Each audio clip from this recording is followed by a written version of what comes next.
નમો લોહે સૌહરિહંતાનમ નમો લોહે સૌદાનમ નમો લોહે સૌહાયર્યાન નમો લોહે સૌજાયાનમ નમો લોહે સૌત્રિકાવતી સાવનમ ઓમકારમિંદુ સંયુક્ત નિત્યમ ધ્યાયંતિ યોગિન કામદમોક્ષદો છે ઓંકારાય નમો નમઃ મંગલમ ભગવાન મંગલમ કુટુંબોની મંગલમ કુંડારીઓ જૈન્દ્રમો સુમંગલમ નમઃ સમય સાધાય સ્વાનુભૂત્યા ચકાસ્તે ચિત્તવાય ભવાય સર્વવા કૃપાવનિદાતા.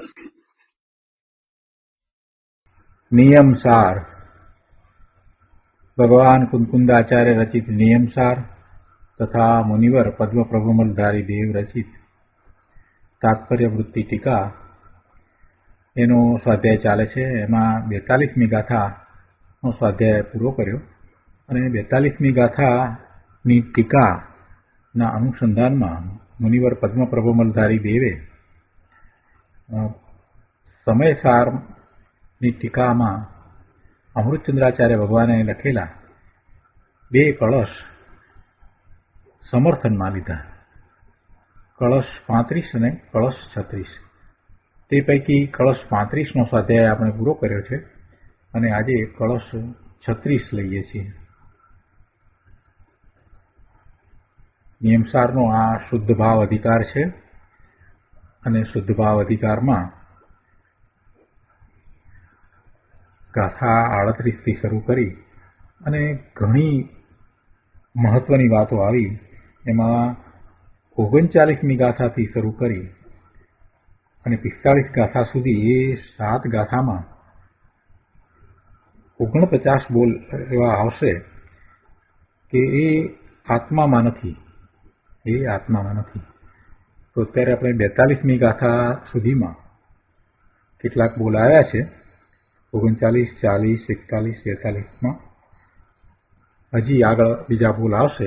પણ એ પહેલા 42મી ગાથાના અનુસંધાનમાં જે વાત કરી છે કે જીવને શું નથી, આત્મામાં શું નથી, એ જે 42મી ગાથામાં આવ્યું એના સમર્થનમાં આ કળશ લીધા છે.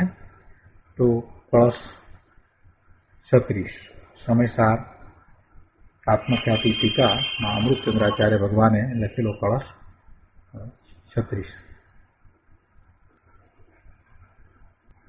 ચિત્ત શક્તિ વ્યાપ્ત સર્વ સ્વસારો જીવ યાનયમ અતૌતિરિક્તાઃ સર્વે અપી ભાવા પૌદ્ગલિકા અભિ.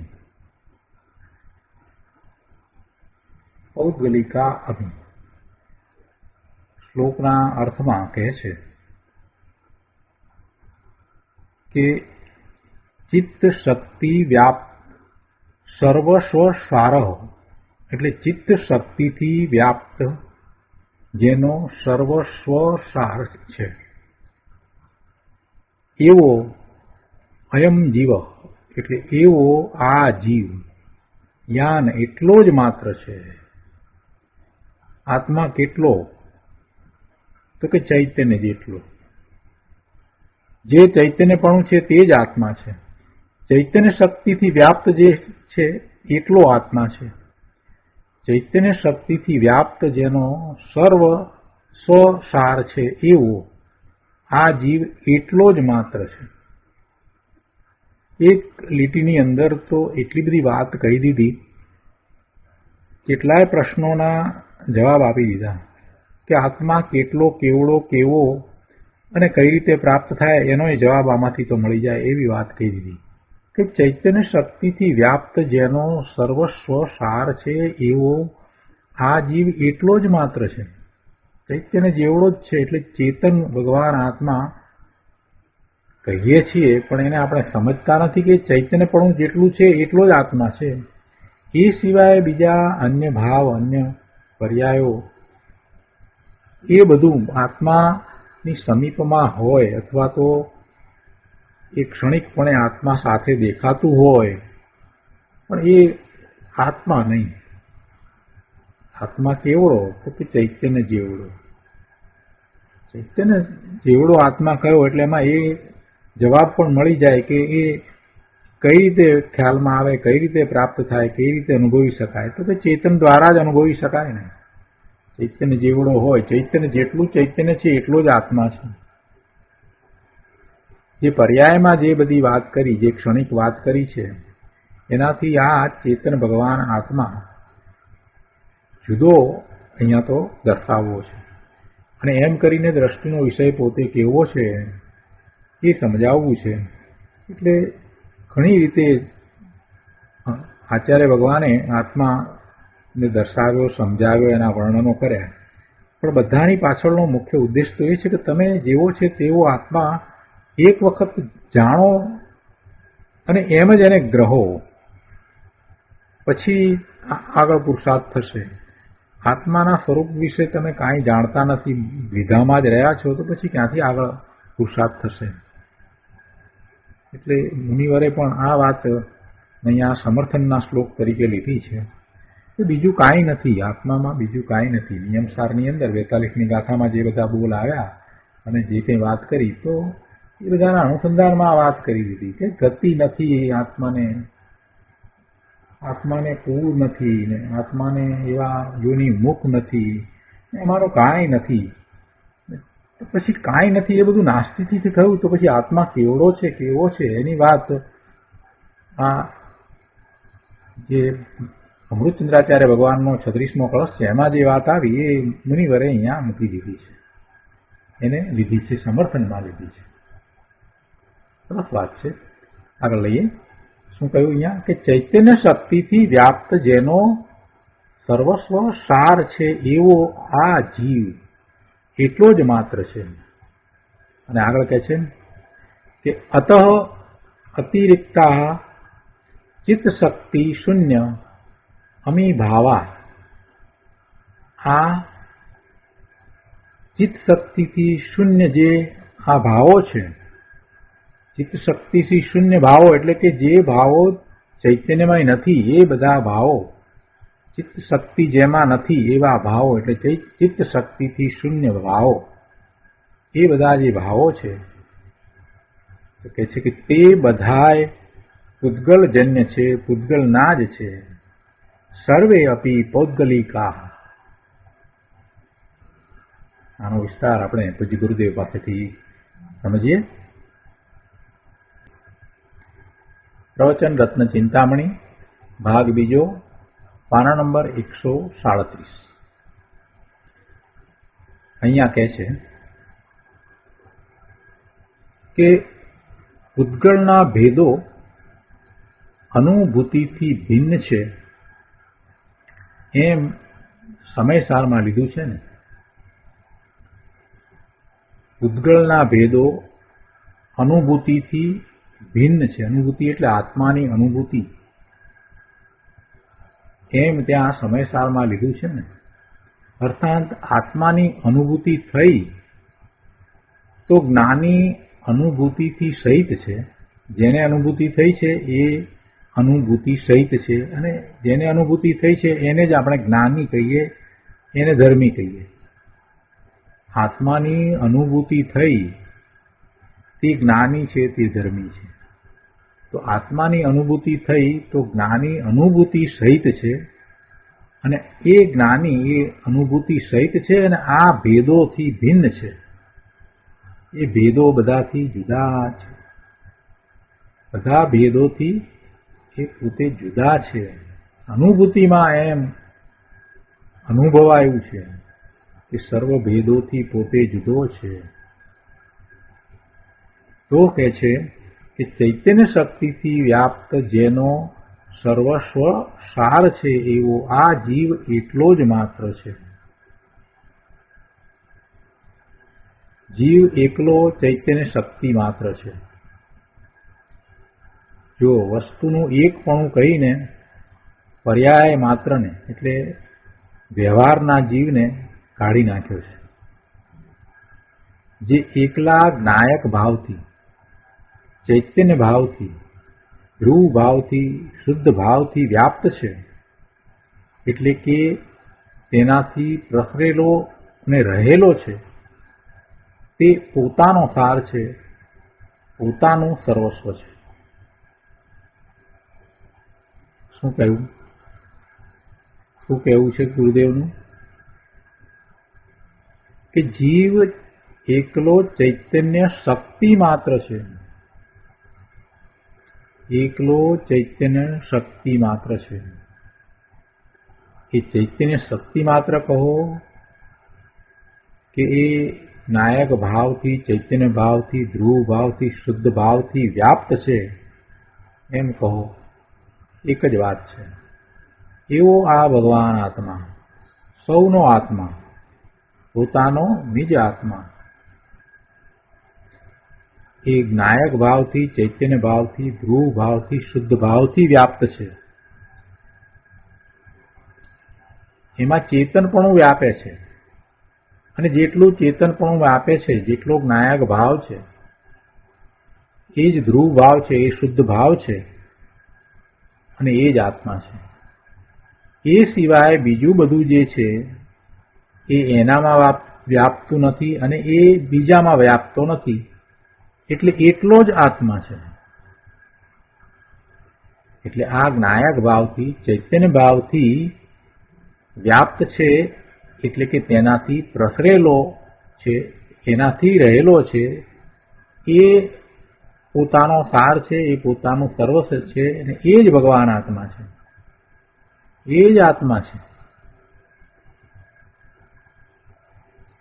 વધારે સ્પષ્ટ કરતા અહીંયા બીજા પેરેગ્રાફમાં ગુરુદેવ કહે છે કે ચૈતન્ય શક્તિથી વ્યાપ્ત એટલે એક સમયના પર્યાય વિનાનો ચૈતન્ય શક્તિમય ધ્રુવ નાયક ભાવ,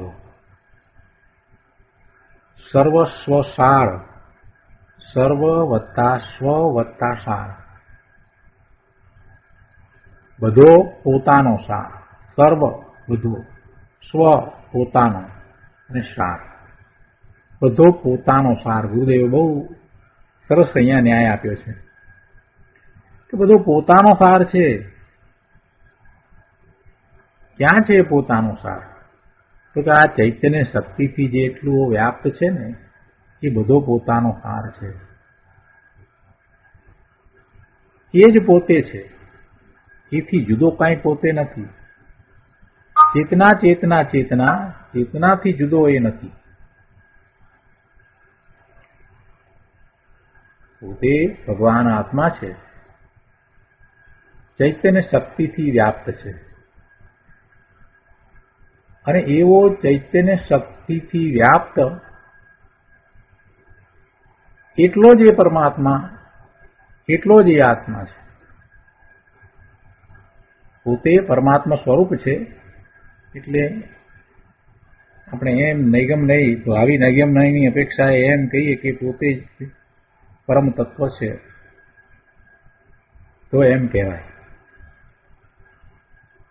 વર્તમાન પર્યાયમાં ભલે મલિનતા છે, પણ એ પોતે જ ભગવાન આત્મા છે. અહીંયા કે છે કે ચૈતન્ય શક્તિથી વ્યાપ્ત એક સમયના પર્યાય વિનાનો ચૈતન્ય શક્તિમય ધ્રુવ નાયક ભાવ, સર્વ સ્વસાર, સર્વ વત્તા સ્વ વત્તા સાર, એટલે બધો પોતાનો સાર, અર્થાંત ચૈતન્ય શક્તિ એ જ બધું પોતાનું સર્વસ્વ છે, પોતાનો સાર છે. તો ચૈતન્ય શક્તિથી વ્યાપ્ત જેનો સર્વસ્વ સાર છે, પોતાનો સાર છે, તે ચૈતન્ય શક્તિ માત્ર છે. અને એવો આ જીવ પર્યાયના ભેદભાવ રૂપ જીવ છે તે નહીં, પણ આ જે ચૈતન્ય શક્તિ માત્ર છે એવો આ જીવ, ચૈતન્ય ભાવના સ્વભાવ રૂપ આ જીવ એટલો જ માત્ર છે. એટલો જ માત્ર છે. જો એમાં જ મૂકીને એકાંત કર્યું, એમ નહીં કે બીજો પણ જીવ, એમ નહીં. જેટલો ચૈતન્ય શક્તિ માત્ર જીવ કયો છે તો એટલો જ છે એમ કહ્યું છે. એટલો જ માત્ર છે, એટલો જ એમ કહ્યું છે. જ્ઞાન એટલે એટલો, અને જ તો ઉપરથી લખ્યું છે. હૃદય કહે છે, પણ એનો અર્થ તો એ જ થયો ને. અહીંયા એકલી ત્રિકાળી વસ્તુની જ સિદ્ધિ કરવી છે ને, માટે જ શબ્દ બરાબર છે. અને એ તો જેનો સર્વ સ્વસાર છે એવો આ જીવ એમ કહ્યું એટલે તેમાં એ વાત આવી ગઈ ને કે બસ એ પોતે એટલો જ છે.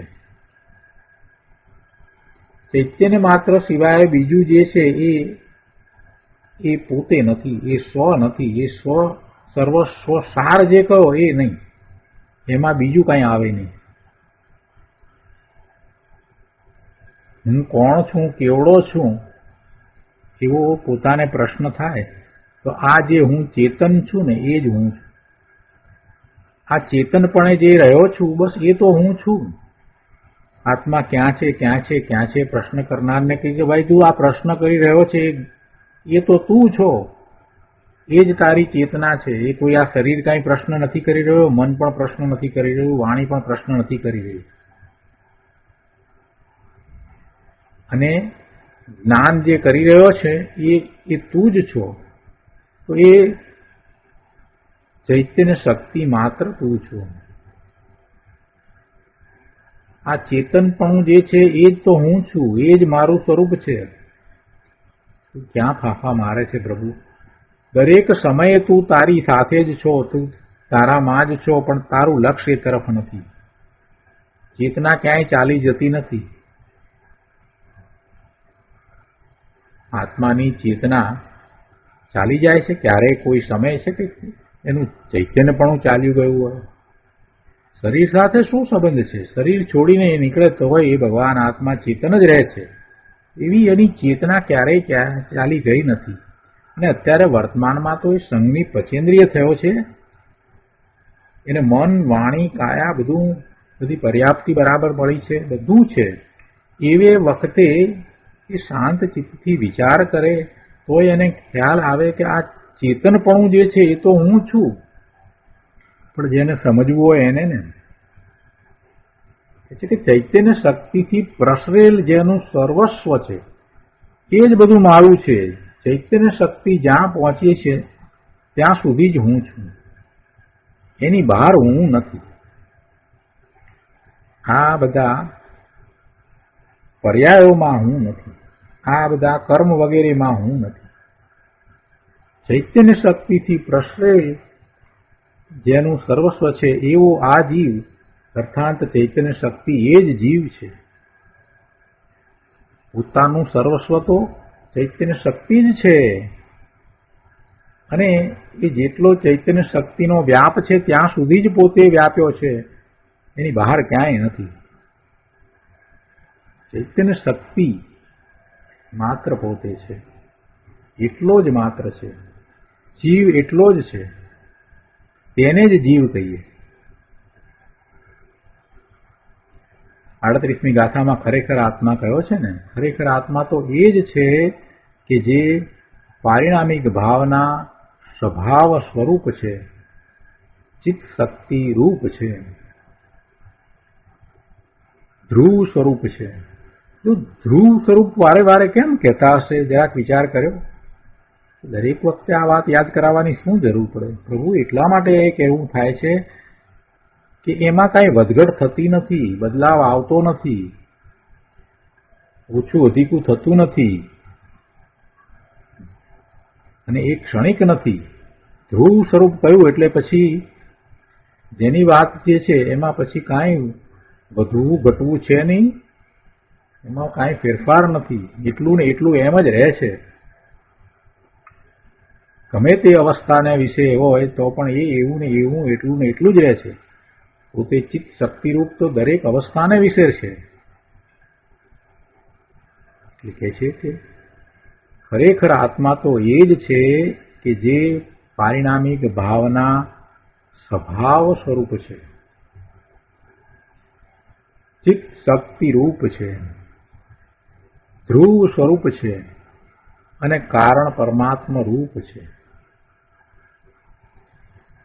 તે જ ખરેખર જીવ છે અને ખરેખર આત્મા છે. આવો આ કળશ એમણે એટલે કે મુનિવર પદ્મપ્રમલધારી દેવે અહીંયા આધાર તરીકે લીધો, એટલે સમર્થનમાં લીધો. સમર્થનમાં લીધો ને, તો એ સમર્થનમાં લેવાનું કારણ તો આપણને પહેલાંથી સમજાઈ જાય છે. કેમ કે એમણે 42મી ગાથાનો વિસ્તાર કરતા જ્યારે એમ કહ્યું કે આ ગતિ, ઇન્દ્રિય, કાય, યોગ, વેદ, કષાય એ બધા માર્ગના સ્થાનો, 14 જીવસ્થાનો, એ બધું આત્મામાં નથી એમ જ્યારે કહી અને આખી ટીકા રચી, એટલે ત્યાં એ વાત આવી કે આ બધાથી આત્મા ભિન્ન છે, જુદો છે. તો પછી આત્મા કેવો છે એ પ્રશ્ન પણ સહેજે આપણને થાય.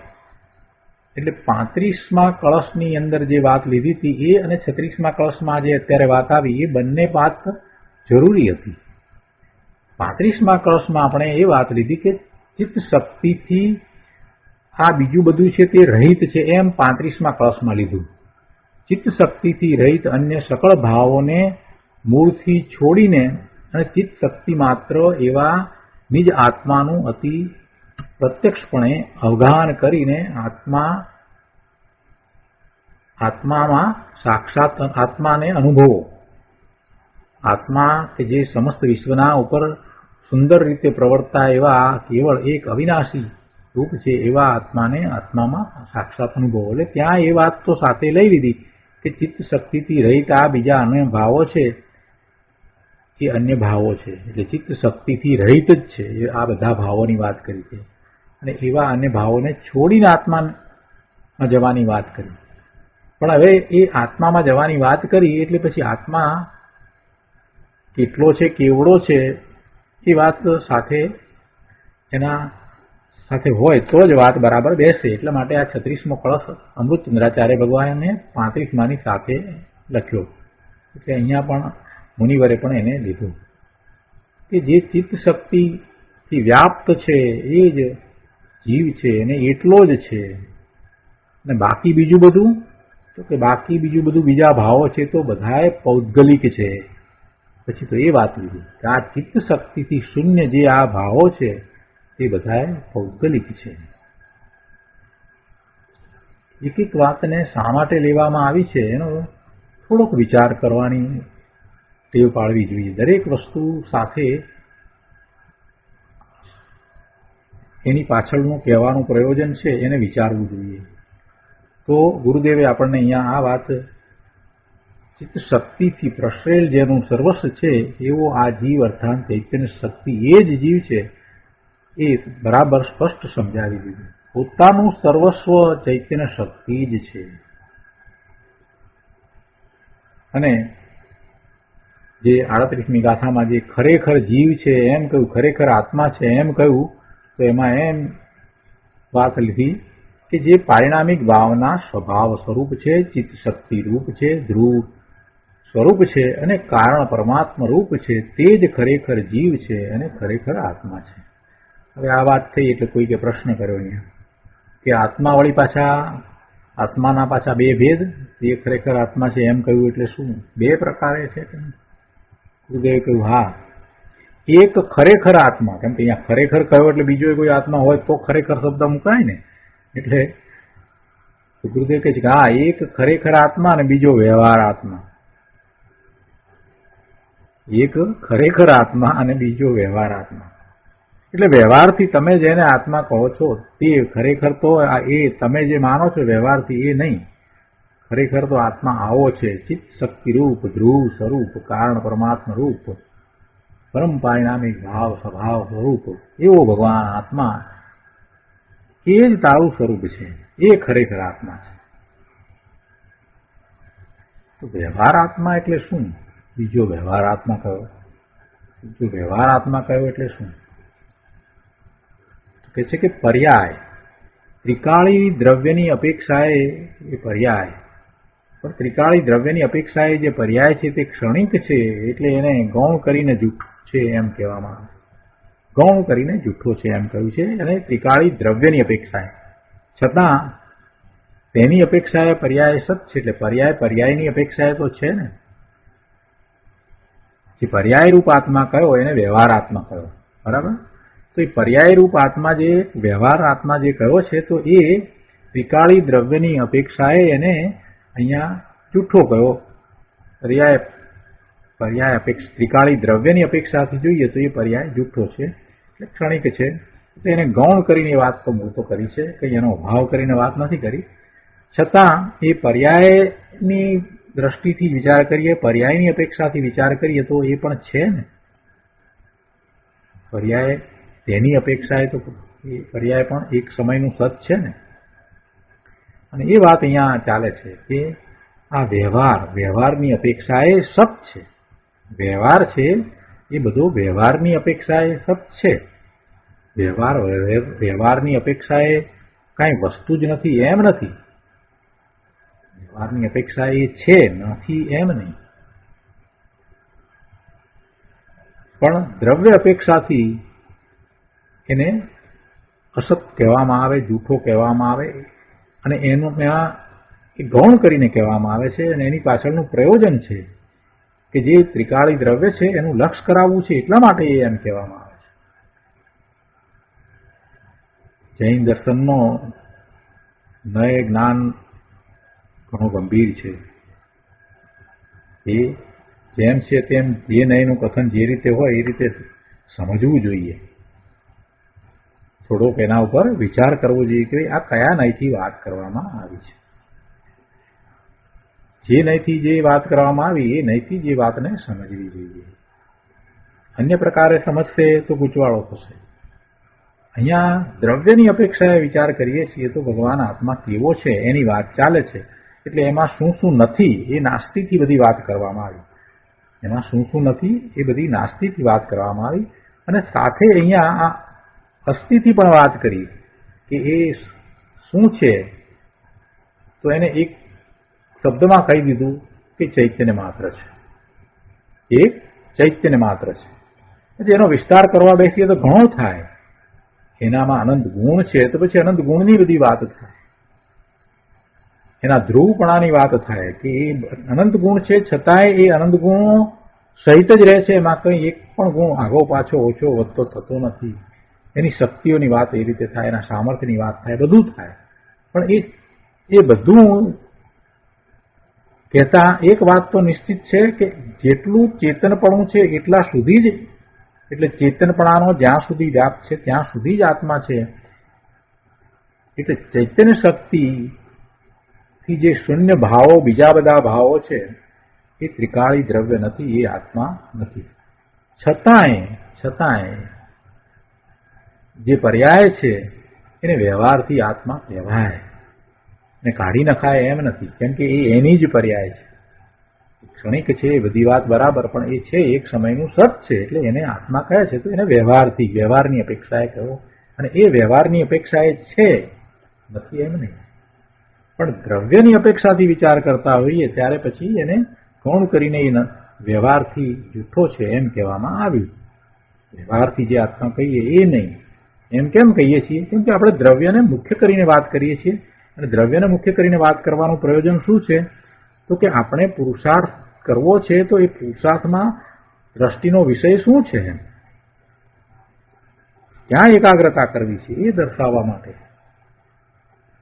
અહીંયા આગળ કહે છે કે આ ચિત્ત શક્તિથી શૂન્ય જે આ ભાવો છે, ચિત્ત શક્તિથી શૂન્ય જે આ ભાવો છે, દયા, દાન, વ્રત, ભક્તિ અને પૂજાના જે વિકલ્પો છે તે બધા ચૈતન્ય શક્તિથી શૂન્ય એટલે ખાલી છે. એ ભાવો ક્ષણિક છે, પરલક્ષી ભાવો છે. અને એ ભાવો આત્મામાં અંદરમાં રહેલા કોઈ ગુણનું પરિણમન છે એમ નથી. એટલે એ ભાવો તે સમયે તેવી યોગ્યતા રૂપે છે. તે સમયે એની એવી યોગ્યતા છે કે પોતે સ્વથી ચ્યુત થઈ અને પરનું લક્ષ કરીને રહ્યો છે, કર્મના ઉદય આવ્યા છે એનું લક્ષ કરીને રહ્યો છે, તો એને શુભ ભાવ થયા છે. દયા, દાન, વ્રત, તપ, ભક્તિ અને પૂજાના જે વિકલ્પો છે તે પોતે સ્વથી ચ્યુત થઈને સ્વનું લક્ષ છોડીને પરનું લક્ષ કરે છે ત્યારે એ બધા ભાવ થયા છે. એટલે એમાં તો વિકલ્પ રહ્યો છે ને એ ભાવને ક્ષણિક છે, એ પર્યાયમાં રૂપ છે એટલે એમ કહ્યું કે ચૈતન્ય શક્તિથી શૂન્ય છે, ખાલી છે. એના ગુણોનું જે પરિણમન જે છે, અંદરમાં રહેલા જે ગુણો, અનંત ગુણો, એ ચૈતન્ય શક્તિથી સહિત છે. અંદર આત્મામાં રહેલા ગુણો જે છે એ ચૈતન્ય શક્તિથી સહિત છે. આપણે 47 શક્તિ ના સ્વાધ્યાયમાં દરેક વખતે વાત તો ગુરુદેવે કહી કે એક શક્તિમાં બીજી શક્તિનું રૂપ છે. દરેક શક્તિની અંદર આ ચૈતન્ય શક્તિનું રૂપ છે. બધું ચૈતન્યમય છે, ચેતનામય છે. પણ આ જે વિકલ્પ ઉઠ્યા છે તે તો કે છે કે એ વિકલ્પ છે બધા એ ચૈતન્ય શક્તિથી ખાલી છે, શૂન્ય છે. ગુરુદેવ કહે છે કે બાપુ, સર્વજ્ઞ તીર્થંકરનો જે વિતરાગ માર્ગ છે તે સમજવો ઘણો જ દુર્લભ છે. દુર્લભ તો એટલા માટે છે પ્રભુ કે આપણે એની પાછળ એટલી મહેનત કરતા જ નથી. આપણે MS કરવું હોય તો કેટલી મહેનત કરીએ, PhD કરવું હોય તો મહેનત કરીએ, પણ આ એનાથી ઘણી મોટી વાત, અને એના એમ કહીએ કે આ પોતાના અનંતકાળના સુખ માટેની વાત, પોતાની અનંતકાળની શાંતિ માટેની વાત, એને માટે આપણે કેટલો પ્રયત્ન કરીએ છીએ. એને સમજવાનો જે પ્રયત્ન હોવો જોઈએ એવું આપણે ક્યાં પ્રયત્ન કરીએ છીએ.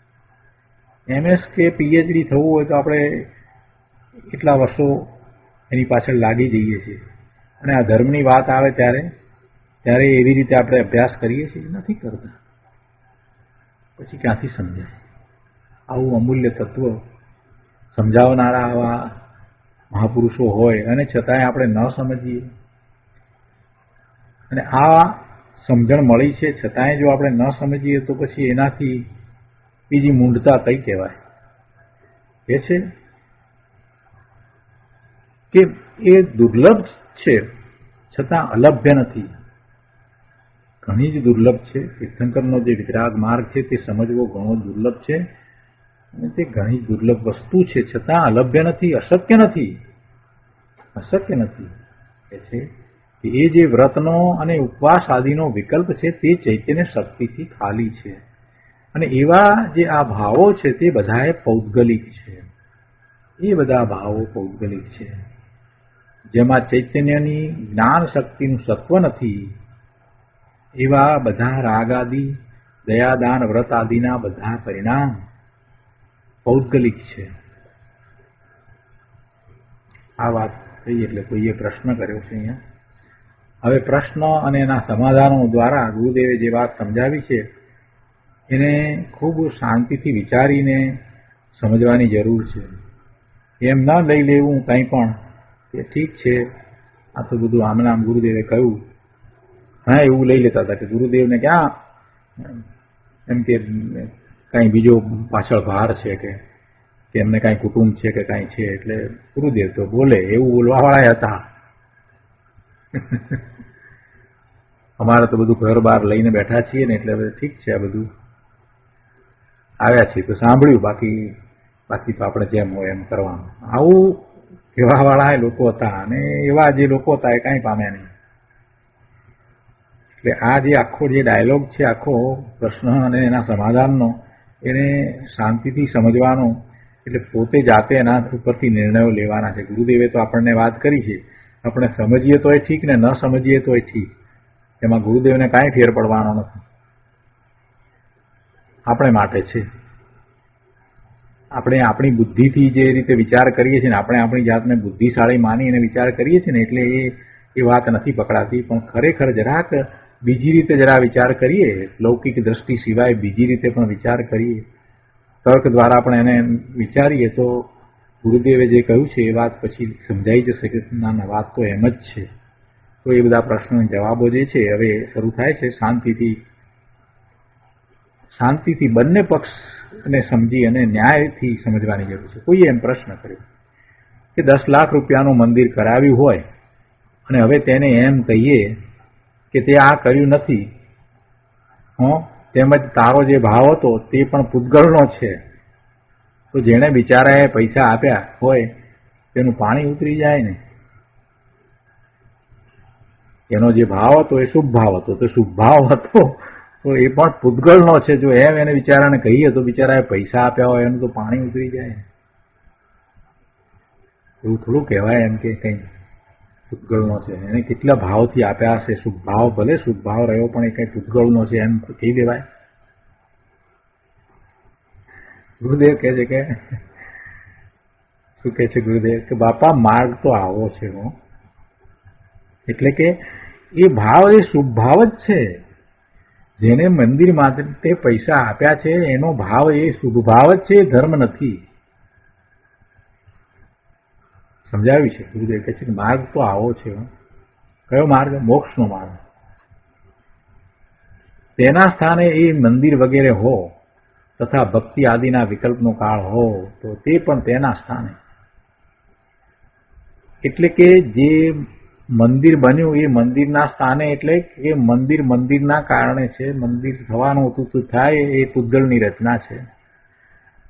અને આને આવો વિકલ્પ આવ્યો, શુભ ભાવ એવો આવ્યો કે મંદિર બનાવીએ, તો એનો માત્ર શુભ ભાવ. બાકી એ પૂતગલની રચના જે થવાની હતી તે જ થઈ છે.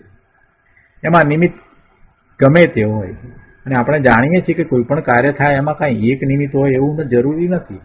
કેટલાય નિમિત્ત હોય, કેટલાય બધા નિમિત્તો હોય. રોટલી થાય છે તો કેટલા નિમિત્તો હોય છે. રોટલીનું ઉપાદાન કારણ તો લોટ છે, અને બાકી બીજા બધા નિમિત્ત જ છે ને. તકીઓ ને વેલણ ને તાવડી ને પેલા કરવાવાળા બેન ને પેલો ગેસ ને આ બધું શું છે? બધા નિમિત્તો તો છે.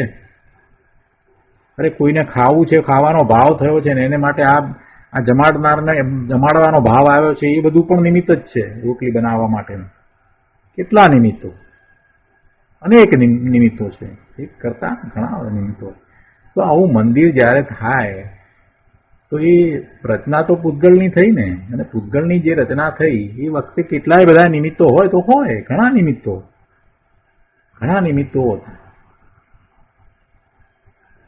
અને એ નિમિત્તોમાં કેટલાય એવા હતા કે જેમ કે પૈસા આપનાર છે એ, પછી બીજા એન્જિનિયરો તો એ, પછી એની દેખરેખ રાખવા વાળા, મજૂરો, કામ કરવા વાળા, બધા ઘણા બધા લોકો હતા કે જેમાં કેટલાય તો જીવ છે જે વિચારી શકતા હતા. એ બધાના કંઈક જાત જાતના ભાવ છે એ વખતે, પણ એ બધા નિમિત્ત કારણ છે. એ બધા નિમિત્ત કારણ છે. પથ્થરને અહીંથી આમ ઉપાડવાનો જે પેલો ભાવ આવ્યો એ વખતે એ પેલા જે પથ્થર ઉપાડનારના હાથ એ પૂતગળ છે. અને એ પૂતગળનું જે કાર્ય એને ઉપાડવા રૂપ થવાનું છે તે જ થાય છે. ન ઉપાડવા રૂપ થવાનું હોય તો ન ઉપાડવા રૂપ થાય. એ દિવસે એ પથ્થર ન ઉચકાય. જે દિવસે ઉચકાવાનો હોય એ દિવસે એ સમયે જ ઉચકાય. જે દિવસે એમાં ટાંકણું પડવાનું હોય એ દિવસે જ ટાંકણું પડે. બધું એ પૂતગળની રચનાઓ થાય. એમાં બીજા કેટલાય નિમિત્તો હોય તો શું થઈ ગયું? જરાક વિચાર કરીએ તો આપણને સમજાય કે બરાબર છે, એ બધા નિમિત્તો હતા. અને એમાં આનો જે ભાવ હતો, મંદિર બને એવો ખૂબ શુભ ભાવ હતો, તો એ શુભ ભાવ કયો? એ શુભ ભાવ જ કહેવાય ને. એ આત્માનો ભાવ ક્યાંથી કહેવાય? આત્માનો ભાવ તો હોય તો સિદ્ધ ભગવાનને એવો ભાવ આવવો જોઈએ.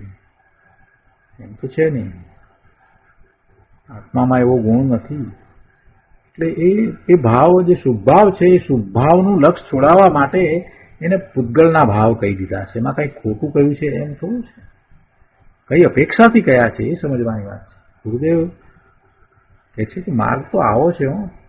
એ એના સ્થાને મંદિર છે વગેરે હોય ન હોય એમાં શું હોય? જે થવાનું છે તે થાય છે. તથા ભક્તિના પણ જેને વિકલ્પ આવ્યા છે, ભાવ આવ્યા છે, તો એ પણ એ કાળે જે હોય તે હોય, પણ એ એના સ્થાને છે. છતાં પણ તે વિકલ્પ ચૈતન્ય શક્તિથી શૂન્ય છે. અહીંયા તો એ વાત કરવી છે. એ બધા વિકલ્પ હોય, એવા શુભભાવ આ બધું હોય, પણ એ ચૈતન્ય શક્તિથી શૂન્ય છે. તો પેલા પૂછનાર ભાઈ ફરીથી પ્રશ્ન કરે છે કે તો શું કરવું? મંદિર બંધાવવું કે ના બંધાવવું? જો બહુ હોશિયાર માણસ હતા એ તો સમજી ગયા કે જે થવા કાળે જે થાય છે તે થાય છે ને. આપણને શુભ ભાવ આવે છે ને, લક્ષ્મી પણ એના કારણે જવાની હોય તે જાય છે. જે બધું થવાનું છે તે થાય છે. એટલે એનું કરતાપણું છોડવું અને સ્વરૂપનું લક્ષ કરવું. પણ જે નથી સમજ્યા, હજી નથી સમજ્યા, એને ફરી પાછું આ પ્રશ્ન દ્વારા ગુરુદેવ સમજાવે. મંદિર બંધાવવું કે ન બંધાવવું એવો પેલા પ્રશ્ન કર્યો તો કે છે. કેમ કે એને તો હજી કરતાપણું છે ને કે મંદિર બંધાવીએ તો બંધાય. પ્રભુ એને નહીં. અત્યારે વર્તમાનમાં બધાને એમ જ છે કે કાંઈક કરીએ તો કાંઈક થાય. કરતાપણું એટલું બધું આ જીવને અનાદિનું વળગી ગયું છે ને, પરનું કરતાપણું કે આ જીવને અનાદિનું વળગેલું છે, કરી નથી શકતો, માન્યતામાં વળગેલું છે. પરનો હું કરતા, પરનું કાંઈક કરીએ તો થાય.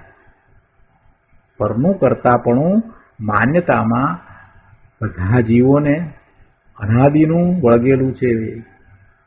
એ અગૃહિત મિથ્યાત્વ છે.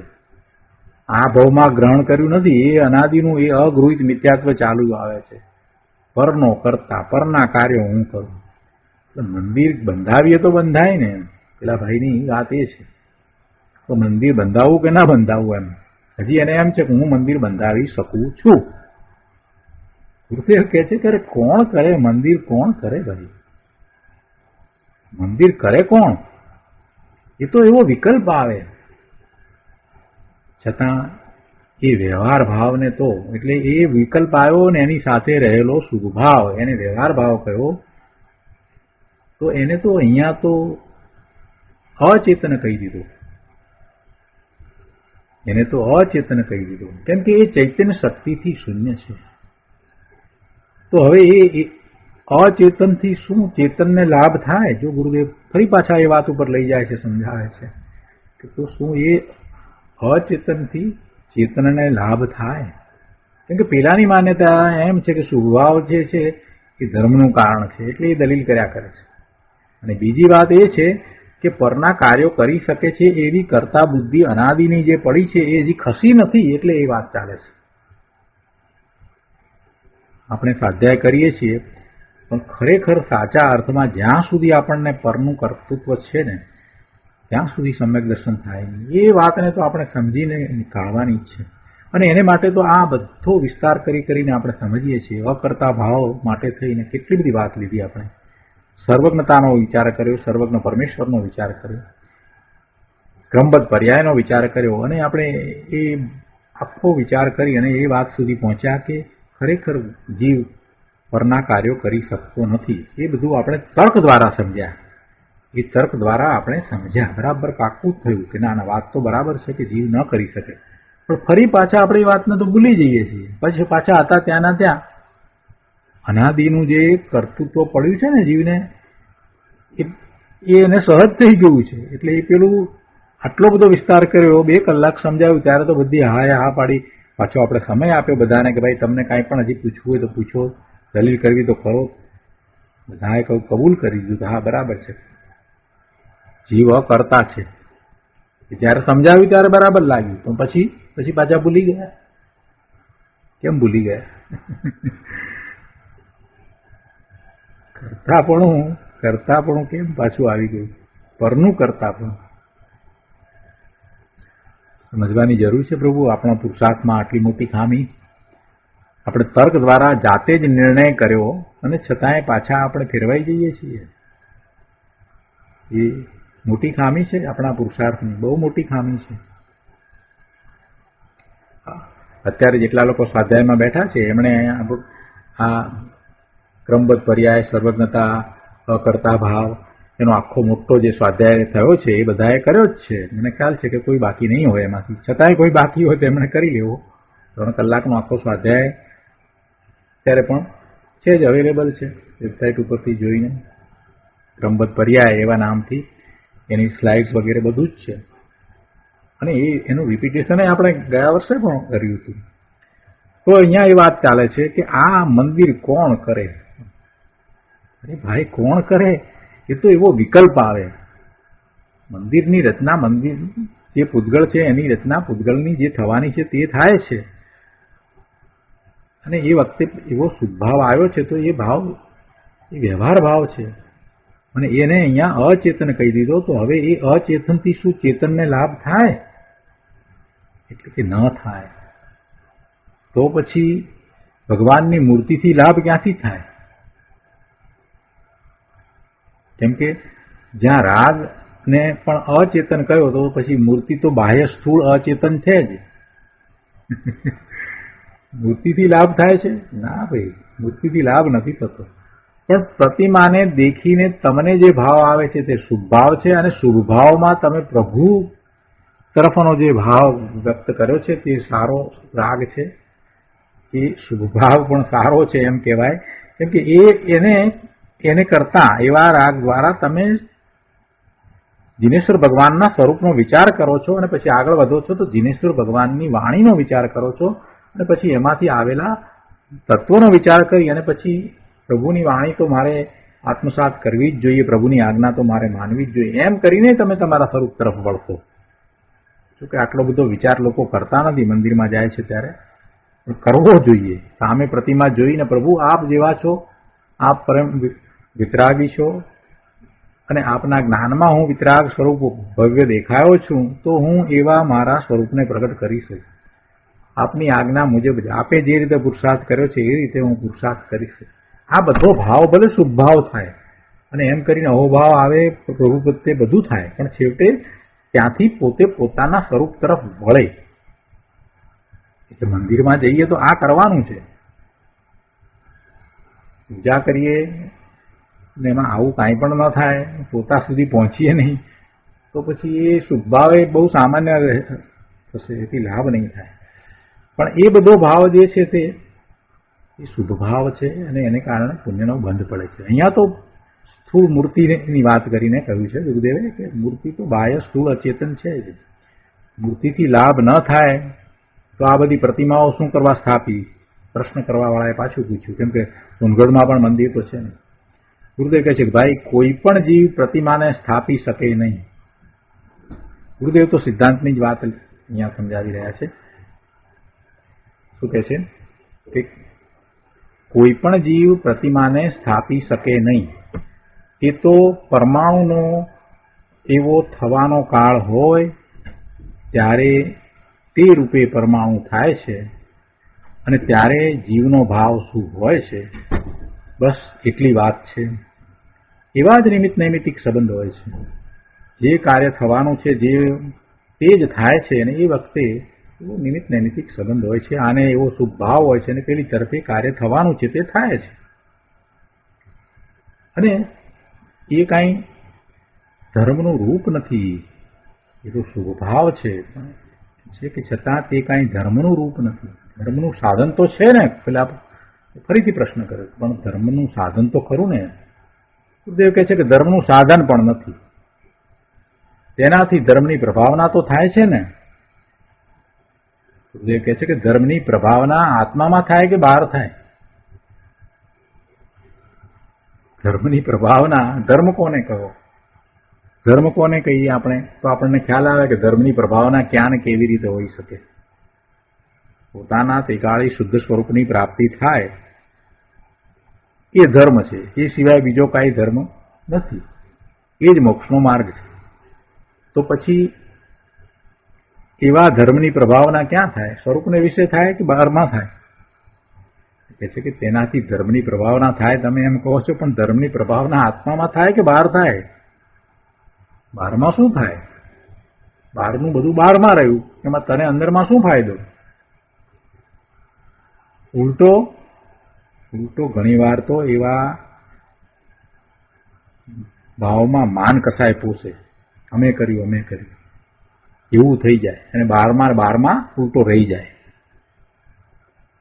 આપણે કે આ મંદિર માટે થઈ અને આટલા લાખ, હવે તો લાખમાં ચાલતી નથી વાત, હવે કરોડમાં ચાલે છે. એટલે આટલા કરોડનું દાન આપ્યું. એ 5-25 જણાને કહે શું કરવાનો છે? કયા વગર રહેવાનો છે? રહેવાનો જ છે. આમંત્રણ આપે કે જોજો, આવજો ખાસ, કેમ કે આપણે આ પ્રતિમા લીધી છે, આપણે આ પ્રતિષ્ઠા વખતે આ પ્રતિમા લીધી છે, તો આપણે આપણા તરફથી તમારે બધાએ આવવાનું છે. આપણે પણ કહીએ કે હા, બહુ સરસ વાત છે, ધર્મની વાત છે, અમે જરૂર આવીશું. અને એમ બધા એકબીજાને સમજાવે ને સમજે. ગુરુદેવ કહે છે કે ભાઈ ધર્મની પ્રભાવના આત્મામાં થાય કે બહારમાં થાય? પહેલા એ તો કે તું શું સમજ્યો છો? ધર્મ શું છે એ સમજ્યો હોત તો તને આ પ્રશ્ન થાય જ નહીં કે આને ધર્મની પ્રભાવના કહીએ. ફરીથી પ્રશ્ન કર્યો છે આગળ. ગુરુદેવે આ જવાબ આપ્યો એટલે ફરી પ્રશ્ન કર્યો. પરંતુ એ તો આત્મામાં ધર્મની પ્રભાવના થાય એ વાત કરી ને ગુરુદેવ, એટલે કે છે કે એ તો આત્મામાં ધર્મની પ્રભાવના થાય એ તો નિશ્ચયની વાત કરી, પણ વ્યવહારે તો બહારમાં ધર્મની પ્રભાવના થાય ને. તો આપણે વાત કરી બરાબર, એ તો નિશ્ચયની વાત કરી, પણ બહારમાં વ્યવહારે ધર્મની પ્રભાવના થાય છે ને એમ. ગુરુદેવ કહે છે કે વ્યવહારે પ્રભાવના કહેવાય, પણ તે કયો વ્યવહાર, કઈ વ્યવહાર પ્રભાવના? અંદર શુભ વિકલ્પ આવે તે વ્યવહાર પ્રભાવના છે. બાકી બહારમાં પરદ્રવ્યમાં કાંઈ થાય તેમાં જીવને શું છે? કાંઈ નહીં. જે શુભ વિકલ્પ આવે છે તે પણ અચેતન છે, કેમ કે તે ચૈતન્ય શક્તિથી શૂન્ય છે. તેને તમારે વ્યવહાર પ્રભાવના ધર્મનો વૈભવ કેવો હોય તો કહો, બસ એટલી હદ છે. એને વ્યવહાર પ્રભાવના, એ વ્યવહારે જે કહેવું હોય તે કહેવું હોય તો કહો, બસ. પણ એ નિશ્ચય ધર્મ નથી, અને નિશ્ચય નથી તો એ વ્યવહાર એ સાચો વ્યવહાર કહેવાતો નથી. ફરી પ્રશ્ન કરે છે કે આવા પુસ્તકો બનાવવા, આવું વાંચન કરવું વગેરે જે આ બધા ભાવો છે તે કેવા છે? આ ધર્મના પુસ્તકો છપાવવા, એનું વાંચન કરવું, આ બધું જે કંઈ કરીએ તો એ બધા ભાવો કેવા છે? તો ગુરુદેવ શું કહે છે કે અરે પ્રભુ, એ બધા ભાવ તેના સ્થાને હો, પણ એ બધાય ભાવો ચૈતન્ય સ્વભાવી ભગવાન આત્માથી તો ખાલી છે. એ બધા ભાવો, શુભ ભાવો ચૈતન્ય આત્માથી તો ખાલી છે. એમાં ચૈતન્ય આત્મા હોય તો અનુભવમાં આવે ને, એ કરતા ચૈતન્ય આત્માનો અનુભવ થાય છે. બીજી રીતે આપણે સમજવું હોય તો આપણે આ રીતે વિચાર કરવાનો. બધા કાર્ય સારા છે કરીએ છીએ, પણ એ આપણે જે કાર્યમાં રોકાઈ રહ્યા છીએ ને એ કાર્ય થતા આપણી પ્રશંસા થાય છે ને, માટે ત્યાં રોકાઈ રહ્યા છે. જો એ કાર્ય સારા હોય અને ત્યાં કોઈ આપણને ત્યાંથી એમ તિરસ્કાર કરીને કાઢી મૂકે, અપમાન કરીને ત્યાંથી કાઢી મૂકે, તો પણ તમે એ કરવા જાઓ? સારા હોય તો કરવા જવું જ જોઈએ. તો તમે જતા નથી. ત્યાંથી કોઈ ના પાડીને કાઢી મૂકે, જાઓ અહીંથી, અહીંયાથી તમારું કામ નથી. તમે કહો ના સારું કામ છે, હું તો કરીશ જ. અરે ઉભા નથી રહેતા. એમાં આપણે પોતાનો માન કસાય પોષીએ છીએ. શાંતિથી વિચાર કરીએ તો ખ્યાલ આવે એવી વસ્તુ છે કે દરેક કાર્યમાં આપણું માન સચવાય છે, માટે આપણે માન કસાય આપણું પોષીએ છીએ, બીજું કાંઈ કરતા નથી. એટલે કાર્યો કરીએ છીએ. ચૈતન્ય સ્વભાવી ભગવાન આત્માથી એ બધા ભાવ જે છે ખાલી છે ભાઈ. એ બધા ભાવો ચૈતન્ય સ્વભાવનો શુદ્ધ પર્યાય પ્રગટ કરવામાં મદદ કરે છે. અર્થાત આ અચેતન ભાવો ધર્મ પર્યાય પ્રગટ કરવામાં મદદ કરે છે. એમ નથી, એ મદદ નથી કરતા.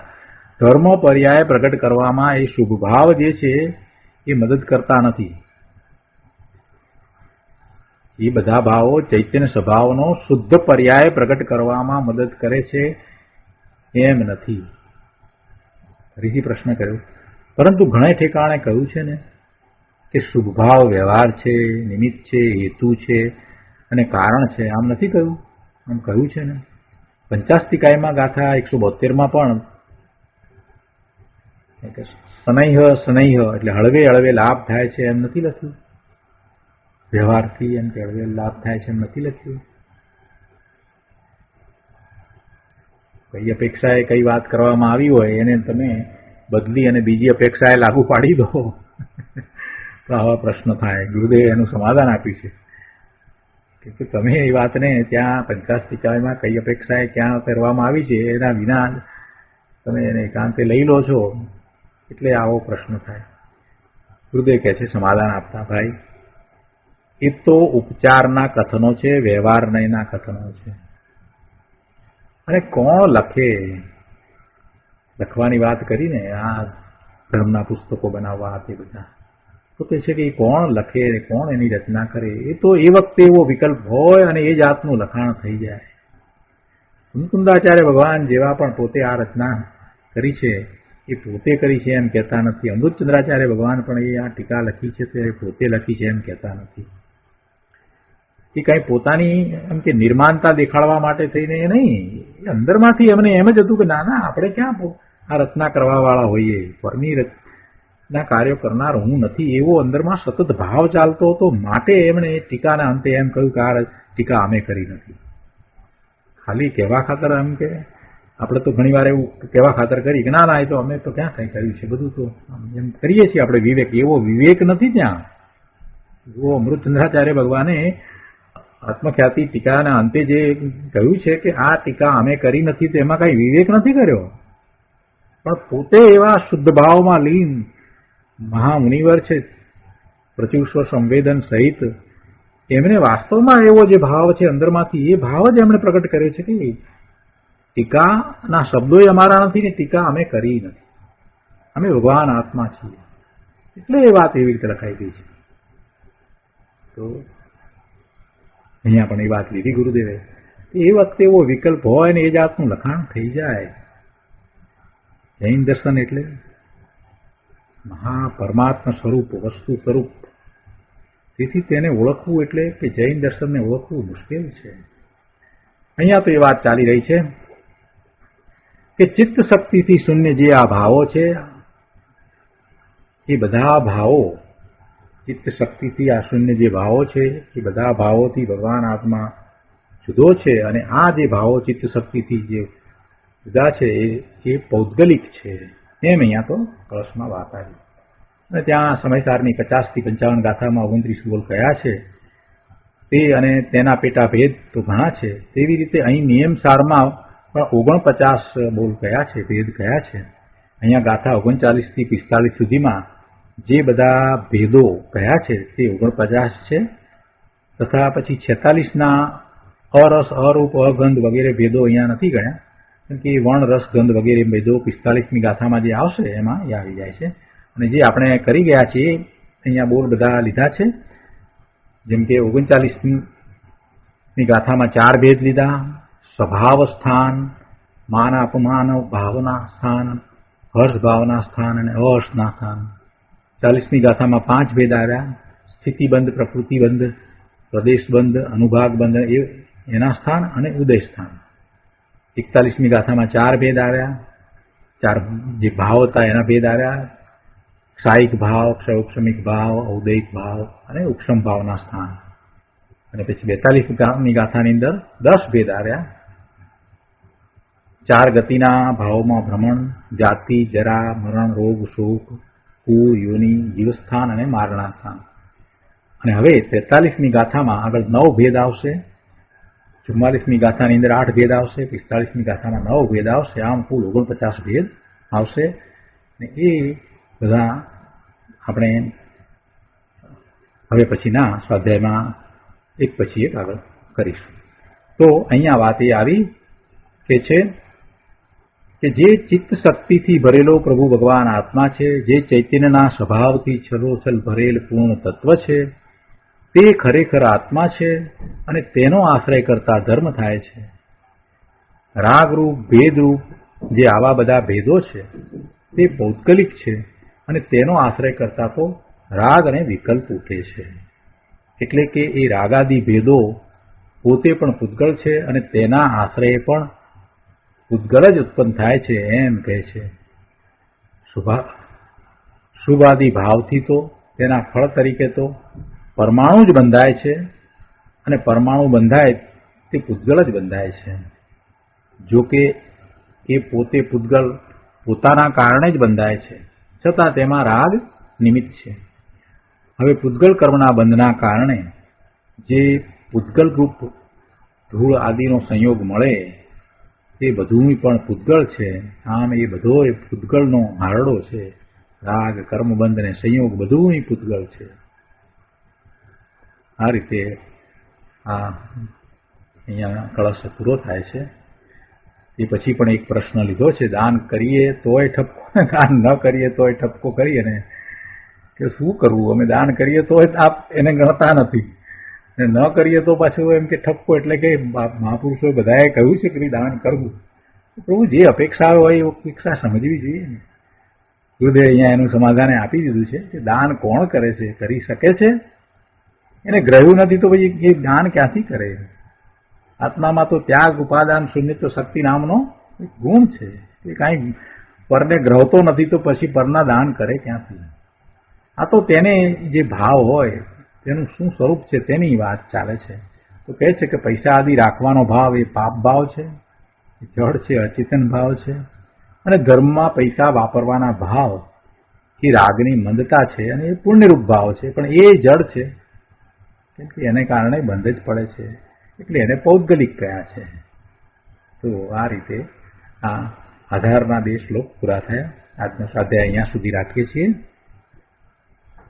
હવે સુખધામ બોલીએ.